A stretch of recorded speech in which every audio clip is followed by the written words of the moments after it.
Jangan seketika, oh ini maulid bid'ah, maulid bid'ah. Masya Allah, antum tuh bid'ah dari kepala sampai kaki. Sekarang, bagaimana menyikapi maulid dan maulud itu? Saya tahu nabinya dilahirkan, nabinya sudah ada. Jelas ya? Maka kemudian saya pun tahu waktu kelahirannya. Bagaimana kemudian menyikapi itu semua? Maka Masya Allah, Quran surah ke-11 tadi, 10 tadi, Yunus, ayat 57 sampai 58. Kalau sampai kemudian ke 58-nya, faliyafrahu. Gembira antum. Gembira, bahagia, silahkan. Ya, maksud tidak gembira, Nabi Isa gembira, kita tidak gembira. Ya, Nabi Ibrahim gembira, kita tidak gembira. Nabi yang tidak melihatnya gembira. Masa kita yang mendapatkan bagian Nabi tidak gembira? Jelas ya? Nabi yang mengharapkan hadir saat kedatangannya gembira. Kita yang mendapatkan kedatangan beliau walaupun tak mampu melihatnya dan kita menjadi umatnya, masa tidak gembira? Umat dulu bukan bagian umat Nabi Muhammad karena Nabi Muhammad tidak hadir di zamannya. Gembira dengan berita kedatangan Nabi Muhammad padahal nabinya belum datang. Masa kita yang jadi umatnya yang nabinya telah kemudian kita dapati walaupun tidak melihatnya, masa kita tidak ikutan gembira? Maka pertama kita mesti gembira. Maka yang kedua, bagaimana mengekspresikan kegembiraan itu? Maka contoh-contoh dari Nabi SAW, bagaimana mengekspresikan kegembiraan-kegembiraan dengan Nabi SAW itu, pertama Nabi sendiri menyikapi hari kelahirannya dengan berpuasa. Di hari Senin. Jelas ya? Ini bagi Nabi sendiri pribadinya. Nanti jadi hukum untuk kita. Maaf saya akan tafsirkan lebih luas karena ini jadi hukum-hukum turunan. Ketika Nabi puasa di hari Senin ditanya, ya Rasulullah kenapa engkau puasa? Kata Nabi, dzaka yauma wulidtu. Bima makna? Ini adalah hari aku dilahirkan. Hari aku dilahirkan. Jadi ini hukum kelahiran. Kalau antum misalnya masuk pada hari dilahirkan, boleh antum ikuti sunnah Nabi SAW. Apa sunnahnya? Puasa. Puasa. Kenapa puasa? Nabi SAW mencontohkan puasa. Hari Senin beliau puasa. Ketika antum puasa Senin, bukan cuma puasa sunnah, tapi ada nilai di situ. Nah kalau hari lahirnya antum bertepatan dengan hari yang tidak diperkenankan puasa, seperti Jumat misalnya, hari kita bahagia, maka kata para ulama, ambil hikmah dari nilai puasa itu. Puasa itu kan dua hikmahnya. Satu, meningkatkan ibadah yang baik. Kedua, mencegah maksiat. Silahkan cek, bukankah saat puasa ibadah antum meningkat? Silahkan cek, saat puasa. Jangankan yang fardu, yang sunnah dikejar kan? Jangankan koran yang dibaca, Al-Quran dibolak-balik. Maksiat ditekan, tidak ada orang puasa maksiat. Tidak ada. Ya, bahkan pelaku maksiat pun saat puasa, libur maksiatnya.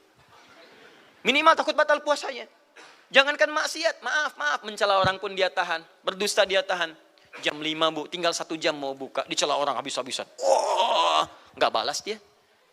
Kenapa nggak balas? Kan biasanya antum keras. Habis maghrib. Oh, habis maghrib. Luar biasa. Habis maghrib tuh. Begitu maghrib lupa. Habis maghrib lupa. Ya, kenapa? Dia jaga. Jadi hikmah orang puasa itu kalau sudah puasa, ibadahnya meningkat, maksiatnya hilang. Jadi kalau antum ikut rajin puasa, ibadah tidak meningkat, maksiatnya tetap ada. Ada yang salah dengan puasa antum. Makanya ketika datang hari kelahiran, sebetulnya yang paling tepat, kalau antum bertepatan dengan waktu-waktu sunnah puasa, antum puasa. Senin, antum puasa. Tapi kalau tidak bertepatan dengan waktu itu, hikmah puasa yang antum ambil. Antum koreksi diri sampai dengan hari kelahiran itu, berapa banyak ibadah sudah antum kumpulkan, berapa maksiat antum harus tangisi. Itu hikmah terbesarnya. Bukan rame-rame. Tiup lilinnya. Masya Allah, lilin ditiup, maksiat terus muncul. Apa faedahnya? Kasihan lilin tuh, udah dibakar, ditiup, dengan antum yang salah. Paham ya teman-teman sekalian? Nah sekarang bagaimana para sahabat menyikapi kelahiran Nabi SAW, kedatangan Nabi SAW, dan menyikapi keberadaan Nabi SAW.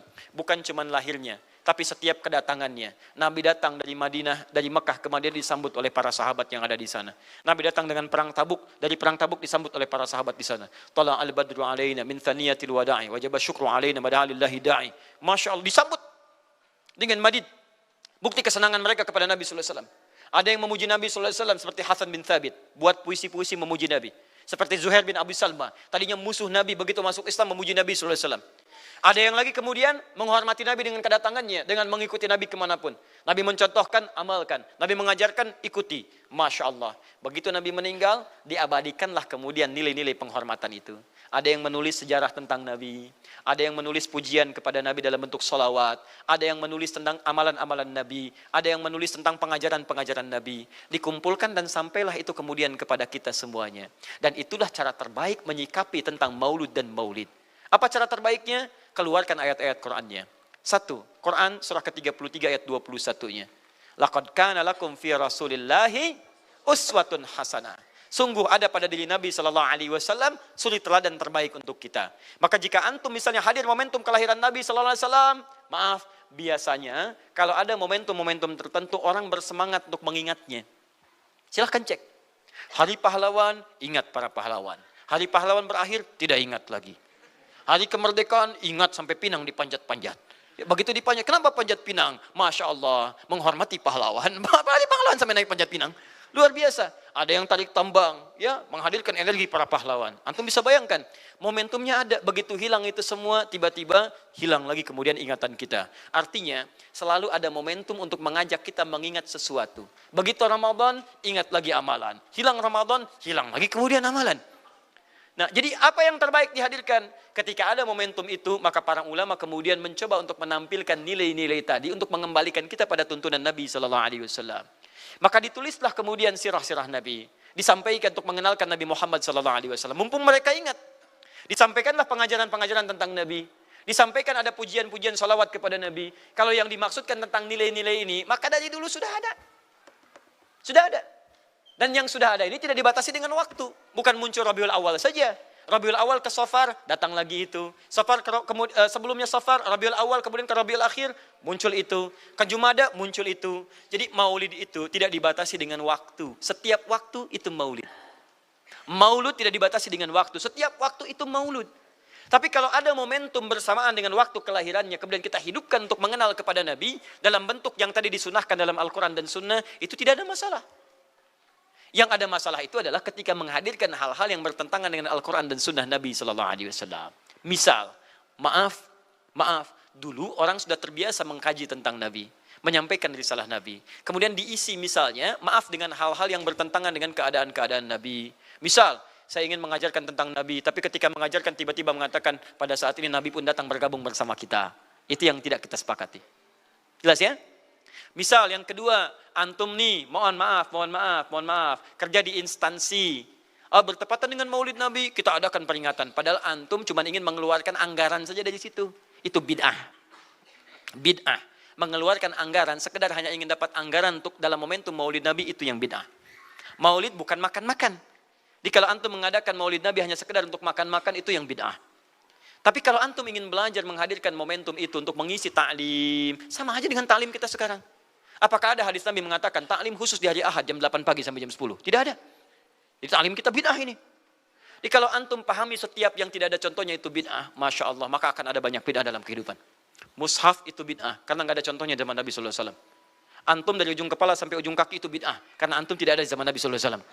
Ya, jadi jangan langsung menilai bahwa setiap maulid itu bid'ah. Bukan. Kalau momentum itu ingin diisi dengan ta'lim, ingin memperkenalkan Nabi, ingin mengajarkan syariat-syariat Islam, maka itu tidak ada masalah. Itu mengamalkan petunjuk-petunjuk ayat, bukan mengkhususkan di waktu itu, bukan. Karena ta'lim itu dibuka di setiap waktu, tapi menjadikan waktu itu untuk momentum, karena setiap orang sedang ingat Nabi pada saat itu. Jelas ya? Kapan lagi kita mendapati orang ingat Nabi? Maka ajarkan itu dan pesankan pada saat itu. Teman-teman, jangan cuma pada waktu ini ya, setiap waktu kita amalkan ingatan kita kepada Nabi sallallahu alaihi wasallam. Makanya saya kalau diundang, Ustadz ada Maulid Nabi, saya datang untuk ceramah, untuk menyampaikan pesan-pesan terkait dengan Nabi sallallahu alaihi wasallam. Adapun masalah ritual-ritual saya tidak ikutan. Makanya paham, begitu saya datang pas ceramah. Ceramah, saya berikan ceramahnya. Nabi begini, apa itu maulid? Allahu alam. Bukan Allahu alam, kan antum bikin spanduknya di sini. Apa itu maulud? Maulud. Bukan maulud. Maulud itu begini, maulid itu begini. Ketika kita terangkan, kita sampaikan, Masya Allah. Antum tahu apa yang terjadi? Mereka mulai sholat dengan baik, masjidnya mulai ramai. Besoknya tidak ada ramai-ramai lagi. Begitu ada maulid, ceramah lagi. Ternyata ceramahnya nggak sampai maulid lagi. Besoknya ceramah lagi. Ahadnya ada waktu taklim. Dan itulah cara terbaik untuk memberikan penjelasan kepada masyarakat untuk mencintai Rasulullah Sallallahu Alaihi Wasallam. Paham ya? Jangan seketika, ini maulid bid'ah, Masya Allah. Antum tuh bid'ah dari kepala sampai kaki. Ya. Saya luar biasa kesal. Kadang ada orang bikin perbandingan begini. Maulid Nabi, maulid. Zaman Nabi tidak ada coret. Zaman sahabat tidak ada coret. Zaman tabi'in tidak ada coret. Zaman ini ada. Lalu diserupakan yang ikut-ikut ke sini. Antum kalau mengamalkan hukum seperti ini fatal. Zakat pakai beras. Zaman Nabi coret. Zaman sahabat coret. Ya, zaman tabi'in coret. Zaman ulama coret. Zaman antum ada bid'ah antum. Cara menyimpulkan hukum bukan seperti ini. Lihat turunannya, lihat dalilnya, lihat pemahamannya, lihat turunan-turunan fikihnya. Ya, bagaimana bisa zakat pakai beras ini jadi? Padahal contoh nggak ada. Dalil nggak spesifik. Ayo coba temukan, Nabi zakat pakai beras, temukan. Kalau antum menemukan, Masya Allah saya bermohon kepada Allah supaya Allah mempercepat hajinya antum dan masuk surga tanpa hisab. Tiap hari saya doakan. Tidak cukup dengan amin, cari dulu. Cari di setiap hadis Nabi zakat pakai beras. Saya sampaikan pada antum, sampai kiamat kurang 2 hari, antum gak akan temukan. Sehari lagi buat sadar, ngapain nyari? Ya. Karena Nabi tidak pernah bersentuhan dengan beras. Silakan cari di kitab hadis palsu pun, sepalsu-palsunya nggak akan ditemukan. Capek pemalsu hadis mengarang hadis palsu tentang itu. Nggak akan didengar, nggak akan dilihat. Kenapa? Karena tidak ada. Ya, kata Muawiyah, hadza irtun, itu makanan pokok. Nabi zakat pakai kurma, pakai gandum. Ya, lihat, karena itu makanan pokoknya. Makanya setiap makanan pokok yang digunakan, kata para ulama, mendekati kaidah usul fikihnya. Lihat, kaidah usul fikih diambil di sini. Setiap yang punya keserupaan dengan itu, sekalipun teksnya tidak jelas langsung menunjuk, itu ada isyarat, namanya qarinah namanya. Kalau ada isyarat menunjukkan kepada itu, maka boleh digunakan sebagai alternatif lain dari makanan pokok yang tidak didapati di masa kita dengan generasi yang berbeda. Tapi kalau makanannya sama di setiap generasi, dia zakatnya pakai itu. Makanya orang Arab sampai sekarang pakai kurma, ada yang pakai gandum. Kita makanan pokoknya bukan itu. Antum makanan pokoknya apa? Beras, Masya Allah, beras. Baik pemirsa, beras itu makanan pokok bagi hewan yang bertembolok ya. Ayam, bebek itu beras. Baik, makanan kita nasi. Dan nasi bersumber dari beras. Baik, nasi bersumber dari beras. Jadi kalau kita ingin zakat pakai beras, boleh tidak? Nah, lihat bagaimana cara pendekatannya. Dalil belum ditemukan aslinya. Seperti maulid tadi, menyikapi dengan taklim macam-macam, nggak ada nas aslinya. Tapi korinahnya ditemukan, sama-sama makanan pokok, sama-sama taklim, sama-sama meminta untuk ikut ajaran, sama-sama mereka ingat tentang Nabi SAW. Maka semua hukum itu kita terapkan, jadilah hukum terapan dalam kehidupan kita. Paham? Dan itu tidak disebut dengan bid'ah. Jelas ya? Bid'ah. Alhamdulillah. Tapi kalau yang rame-rame tadi, yang tidak jelas ya, hanya menghabiskan anggaran, makan-makan tidak karuan, meyakini ini itu dan sebagainya, saya tidak sepakat dengan itu. Saya tidak sepakat. Allah Ta'ala alam bisawab.